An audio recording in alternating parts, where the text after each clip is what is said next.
டொரேமோன் என்பது ஜப்பானிய காமிக்ஸ் மற்றும் அனிமே உலகத்தில் ஒரு புரட்சிகரமான பாத்திரம்.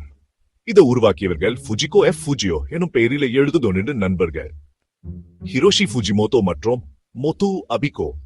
இவர்கள் சேர்ந்து டொரேமோன் சாய் இன்ஜின் 66 உருவாக்கினர். நோபி ஒரு சோம்பேறி மாணவன்.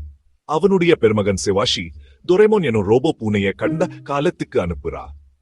முதல்ல ஜப்பானில் மிகப்பெரிய வெற்றி. இந்தியாவில் ஹங்கமா டிவி மற்றும் டிஸ்னி சேனல் மூலமா பிரபலமானது. தமிழிலும் பிள்ளைகளையே பரவலான வெற்றி பெற்றது. இணையத்தில் சிலர் பகிரும் ஃபேப்ரிகேஷன், நொபிதா கோமாவில் இருந்தார், டொரேமோன் எல்லாம் கனவுன்னு. இது ஒரு ஃபேக் ஃபேன் தியரி. ஃபுஜியோ இதை எழுதியதே இல்லை. டொரேமோன் ஒரு சிம்பிள் கார்ட்டூன் அல்ல. அது நமக்கு கற்றுத்தரும் விஷயங்கள், நட்பு, மதிப்பு, எதிர்காலம் நம் கைகளில் தான். தவறுகள் செய்கிறோம், என்ன சூட சரி செய்ய வாய்ப்பு உள்ளது. இதுதான் டொரேமோன் உண்மையான செய்தி.